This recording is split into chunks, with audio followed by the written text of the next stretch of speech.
Mas, por exemplo, trazendo para nível nosso, né, da nossa realidade, cara. Um outro povo, assim, que ao contrário, né, os espartanos são muito valorizados por uma coisa que não fizeram. E a gente tem, por exemplo, dentro da nossa história, a influência de Portugal para o mundo que a gente praticamente não ouve falar, né?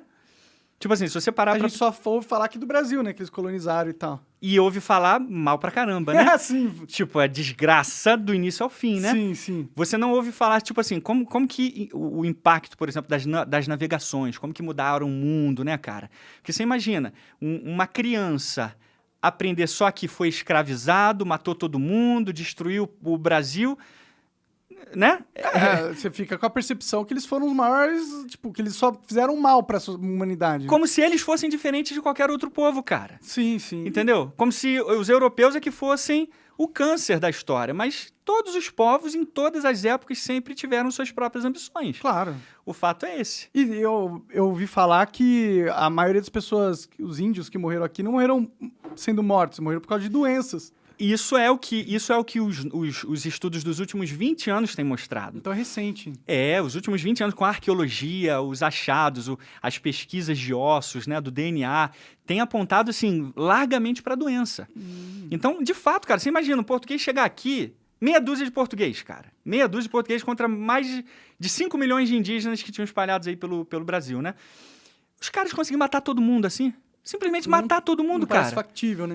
Com um mosquete que levava 20 segundos para ser recarregado. Sendo que os caras tinham flecha também, né? Tinha flecha, e os caras eram guerreiros, cara. Sim. Os indígenas eram guerreiros, vamos dizer, fortes, né? Eram guerreiros preparados. Sim, eles ficavam brigando entre si, eles aprenderam a arte da guerra também através dos seus cara. próprios...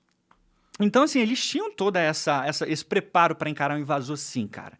Porque a gente não tá falando de uma K-47 no século XVI. Sim, que você podia sair descarregando um pente e matar 50, 70, 80 numa... O nível não era tão diferente, assim, de tecnologia, né? Eles tinham armamento de fogo? Tinha. Isso dava um poder para eles? Dava. Mas tem relatos de portugueses perdendo batalhas aqui contra indígenas. Principalmente nos primeiros momentos ali.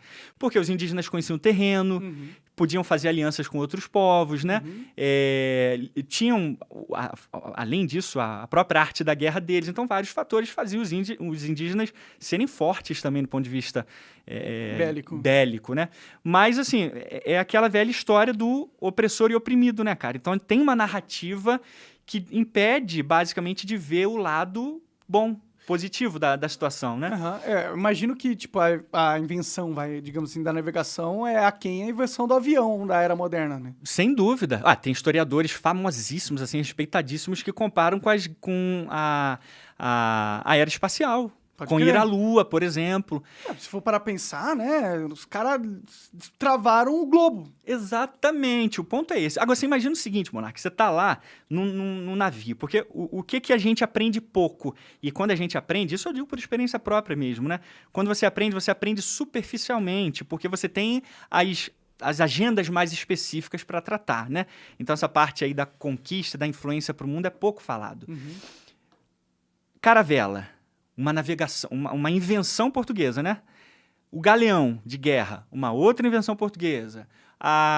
O navio de linha, né? Então você vai tendo assim várias...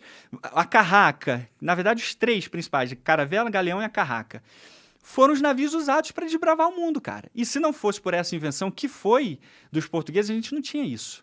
A gente não tinha essa conexão do mundo. Pode crer. Né? E a gente não ouve falar, por exemplo, de nada disso. Inclusive, agora vai ter até uma série, cara. Não sei se você já ouviu falar na Amazon, chamada Sem Limite. Não vou falar. Vai contar a história do Fernão de Magalhães, que vai ser até no papel do Rodrigo Santoro, cara. Olha, legal. Ele vai ser o Fernão de Magalhães, que é um navegador português.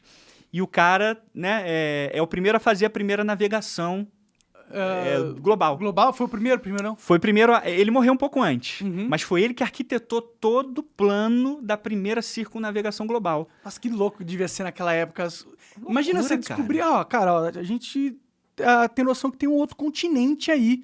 E a gente quer explorar essa porra. Devia ser uma sensação de aventura muito foda, né? Muito, cara. E de terror, né? Também, né? E de terror, cara. A galera minimiza muito, muita gente minimiza muito isso, né? Mas, cara, você ficar 30 dias à deriva, às vezes, em alto mar, era uma das coisas mais aterrorizantes que podiam acontecer com qualquer navegador. Aí sem saber se vai voltar, né? É tipo uma missão suicida, né? Tu imagina, por dia, cada navegador só tinha direito a tomar um copinho de 250 ml de água. Nossa! Por dia. E devia ser um sol do caralho. Eles cozinhavam com água do mar. Então tu imagina como que ficava a comida. Salgada pra caralho.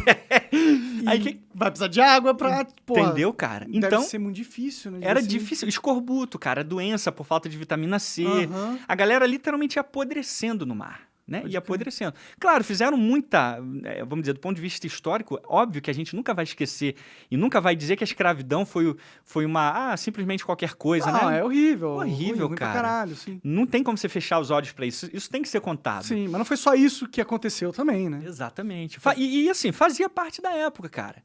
Infelizmente, a escravidão, né, fazia parte do contexto mundial. Era igual os gregos deixando bebês na floresta, né? Exato. Muita gente diz assim, poxa, lá na Grécia, na Roma Antiga, os caras, os romanos eram mais leves, né? Eles davam mais liberdade pros escravos, podiam comprar sua liberdade e tal, embora isso aqui também acontecia, né? Mas, tipo, existia um tipo de escravização que era contra os cristãos, principalmente, especificamente, que eles trabalhavam em minas, que era chamada de metala o nome do tipo de escravidão. Os caras iam para debaixo da mina, ficavam lá subterrâneo e não saíam nunca. Nunca? Só saíam mortos.